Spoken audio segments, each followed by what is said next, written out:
श्री स्वामी समर्थ।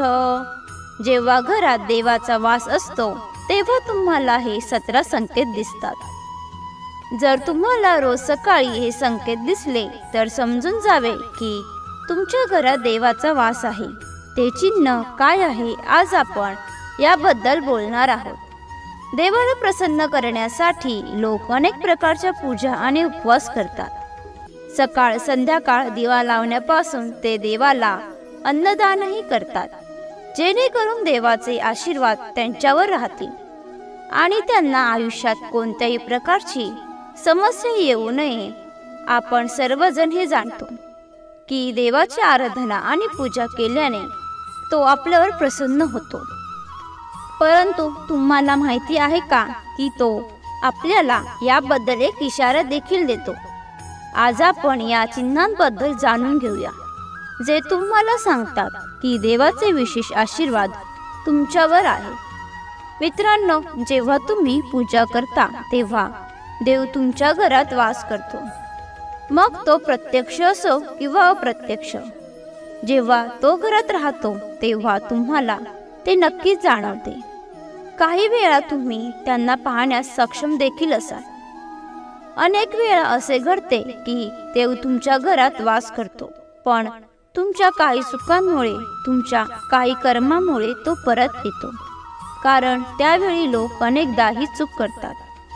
असे अनेक लोक आहेत ज्यांच्या घरी देव राहतो, पण त्यांना स्वतःला याची जाणीव नसते आणि ते स्वतःच त्याचा अपमान करून त्याला परत पाठवतात। म्हणे, मी रोज देवाची पूजा करतो, पण तरीही मला देव का दिसत नाही? तर तुमच्या या सर्व कृतींमुळे तुमचा देव क्रोधित होतो। म्हणून आज आम्ही तुम्हाला या व्हिडिओमध्ये त्या लक्षणांची सविस्तर माहिती सांगणार आहोत, ज्याद्वारे तुम्ही स्वतःच समजू शकाल की देव तुमच्या घरी आला आहे। पुढे जाण्याआधी आपल्याला हे संकेत मिळण्यासाठी कमेंटमध्ये श्री स्वामी समर्थ नक्की लिहा। सोबतच हा व्हिडिओ लाईक करा आणि मित्रांना शेअर करा। 1. जेव्हा तुम्ही झोपलेले असता आणि ब्रह्ममुहूर्तावर अचानक जाग येते आणि तुम्ही रोज यावेळी उठत असाल, तसेच ब्रह्ममुहूर्तावरच असे कोणते स्वप्न दिसले की जसे तुम्ही मंदिरात पूजा करत आहात, मंत्रोच्चार करत आहात, तर ब्रह्ममुहूर्तावर दिसणारी अशी स्वप्ने देखील तुमच्या घरात देव उपस्थित असल्याचे सूचित करतात। 2.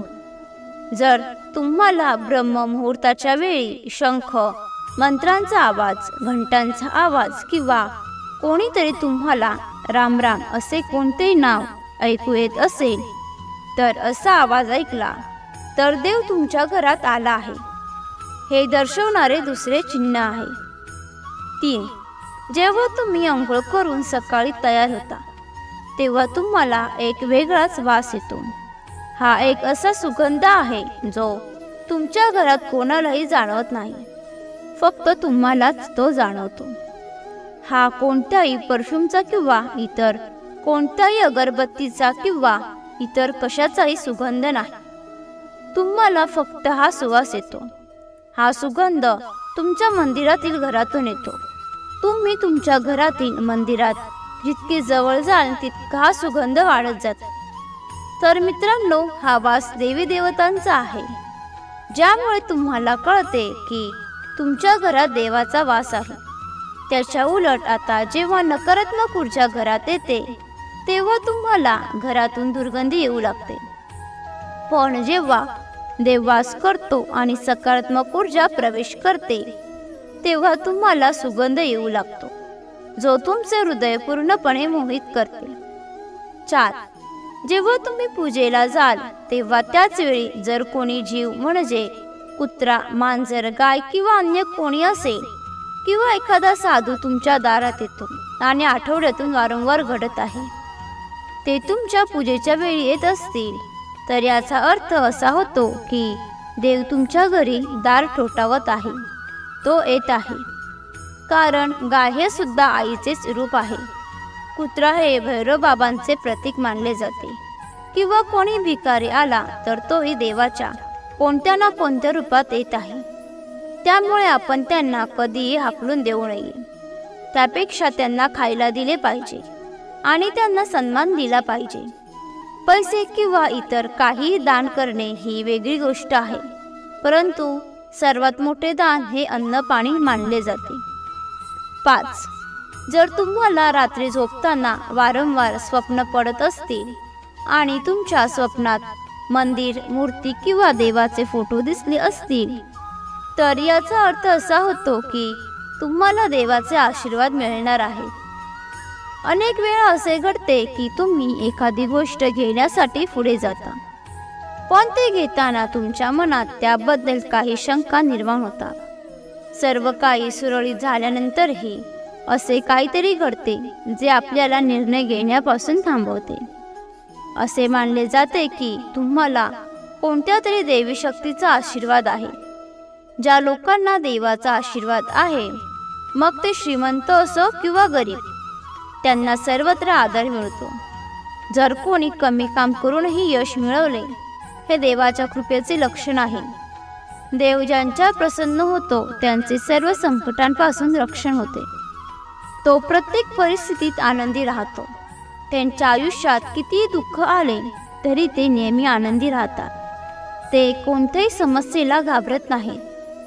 तो प्रत्येक अडचणीवर सहज मात करतो. 6. घुबड पाहणे शुभ. हिंदू धर्मात घुबडाला खूप महत्त्वाचा दर्जा देण्यात आला आहे.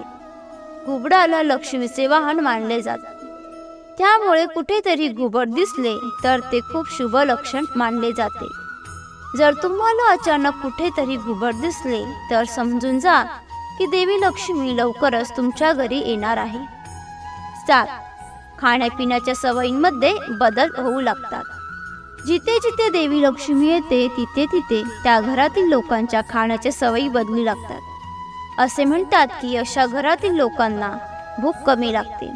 विशेष म्हणजे अशा लोकांसाठी कमी जेवण हे पुरेसे वाटते. याशिवाय अशा घरातील लोक मांसाहारापासून दूर राहू लागतात. 8. धनाची देवी माता लक्ष्मी हिला स्वच्छता आवडते. ज्या घरामध्ये स्वच्छता असते तिथे माता लक्ष्मीचा वास असतो. याशिवाय स्वच्छतेसाठी वापरण्यात येणारा झाडूही देवी लक्ष्मीला अतिशय प्रिय आहे. असे म्हणतात की सकाळी कुठेतरी जात असताना घराबाहेर कोणी झाडू मारताना दिसले तर ते खूप शुभ लक्षण आहे. 9. शंखाचा आवाज शुभ चिन्ह देतो. हिंदू धर्मात शंखाला महत्त्वाचे स्थान दिले आहे.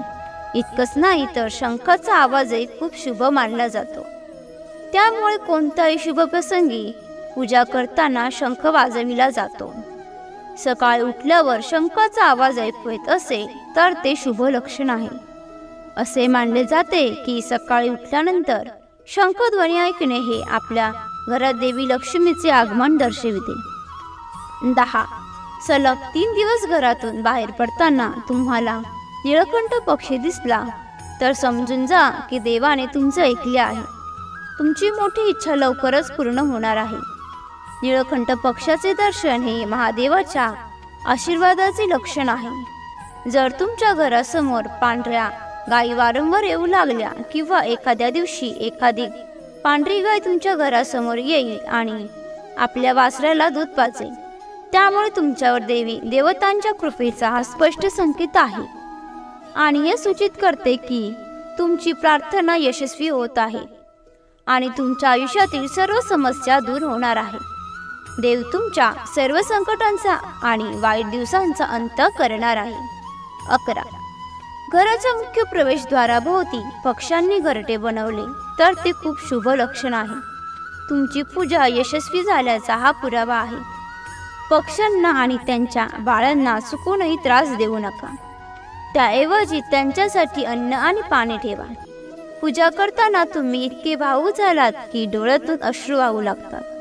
हे एक लक्षण आहे की देवाने तुमच्या हृदयाचे रडणे ऐकले आहे. 12.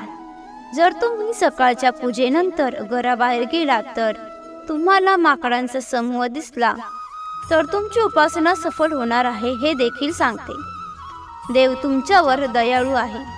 त्या माकडांना खायला देण्याचा प्रयत्न करा. 13. पूजेच्या वेळी घरात पाहुणे येणे हे देखील देवाच्या आशीर्वादाचे लक्षण आहे. जर पाहुणे भेटवस्तू घेऊन आले तर हे स्पष्ट लक्षण आहे की देवाने तुझी पूजा स्वीकारली. पूजेच्या वेळी लावलेल्या दिव्याची ज्योत अचानक वेगाने पेटू लागली तर समजून घ्या की तुमची पूजा यशस्वी होणार आहे आणि देवाच्या कृपेने तुमचे दुःखाचे दिवस लवकरच निघून जातील. जर तुम्ही अनेकदा पहाटे 3 ते 5:30च्या दरम्यान म्हणजेच ब्रह्ममुहूर्तामध्ये उठत असाल तर ते देखील देवाचे लक्षण आहे. म्हणजे जर तुम्ही ब्रह्ममुहूर्तावर उठलात तो देव तुझ्या भक्तीने प्रसन्न होतो. 14. जी व्यक्ती रात्री 3:20 अचानक उठते त्यामुळे याला क्षुल्लक बाब समजू नका. हे चिन्ह खूप शुभ मानले जाते. असे मानले जाते की रात्री 3 वाजल्यानंतर देवी देवतांच्या शक्ती जागृत होतात. ज्याला खूप काही सांगायचे आहे अशा परिस्थितीत असे लक्षण आहे की तुम्ही वारंवार 3 वाजल्यानंतर जागे व्हाल. त्याचबरोबर रात्री 3 वाजल्यानंतर देवी देवतांकडून मागितलेले वरदान कधीच रिकामे होत नाही. देव तुमच्या प्रार्थना नक्कीच ऐकतो. 15. जर तुम्हाला तुमच्या स्वप्नात उंच पर्वत आणि तेथून वाहणारा धबधबा दिसला आणि जर तुम्ही हे पाणी प्याल तर तुम्हाला नक्कीच यश मिळेल. तुमच्या शिक्षणाचा योग्य वापर करून कुटुंब चालवता येत असेल तर ते केवळ भगवंताच्या कृपेने शक्य आहे. जगात असे अनेक लोक आहेत जे शिक्षित असूनही शिक्षणाचा योग्य वापर करू शकत नाही. चांगले आरोग्य असलेल्यांवर देवाचा विशेष आशीर्वाद असतो. अशा लोकांनी स्वतःला भाग्यवान समजावे. जर तुम्हाला तुमच्या आयुष्यात योग्य जीवनसाथी मिळाला असेल तर हे देखील केवळ ईश्वराच्या कृपेनेच शक्य आहे. एक चांगला जीवनसाथी तुमचे संपूर्ण आयुष्य आनंदी करू शकतो. पण जर तुम्हाला वाईट जीवनसाथी मिळाला तर संपूर्ण आयुष्य मारामारी आणि संकटांमध्ये जाते. 16. एखाद्या व्यक्तीचे मूल आज्ञाधारक असेल तर ती देखील देवाची कृपा असते. अन्यथा आजच्या युगात बहुतेक लोक त्यांच्या मुलांमुळे दुःखी आहेत. ज्यांच्याकडे योग्य आणि अयोग्य फरक करण्याची क्षमता असते त्यांना त्यांच्या प्रमुख देवतेचा आशीर्वाद मिळत असतो. अन्यथा प्रत्येकाला देवाचे दर्शन होणे शक्य नसते. ज्या व्यक्तीचे रागावर नियंत्रण असते, ज्यांचे मन शांत असते, ज्यांना प्रत्येक प्रसंगाला सामान्य पद्धतीने कसे सामोरे जावे लागते अशा लोकांवर भगवंताचा हात असतो तरच हे शक्य होते. जो व्यक्ती शांत राहतो आणि प्रत्येक प्रसंगाला सामान्य पद्धतीने कसे सामोरे जायचे हे जाणतो अशा लोकांवर भगवंताचा हात असतो तरच हे शक्य होईल. 17. देवतांच्या वास्तविक रूपात आपल्याला दिसत नाही, पण काही लोक असे आहेत ज्यांना देवाच्या बरोबरीचे मानले जाते. यामध्ये पालक, गुरु किंवा ब्राह्मण यांचा समावेश होतो. पूजेच्या वेळी यापैकी कोणीही तुमच्या घरात प्रवेश करत असेल तर ते अत्यंत अशुभ मानले जाते. पूजेच्या वेळी देवतांच्या मूर्ती किंवा मूर्तीवरील एखादे फूल किंवा हार तुमच्या जवळ पडले तर त्यांना रिकाम्या हाताने घरी परत करू नका. त्यामुळे अत्यंत शुभ संकेत आहे.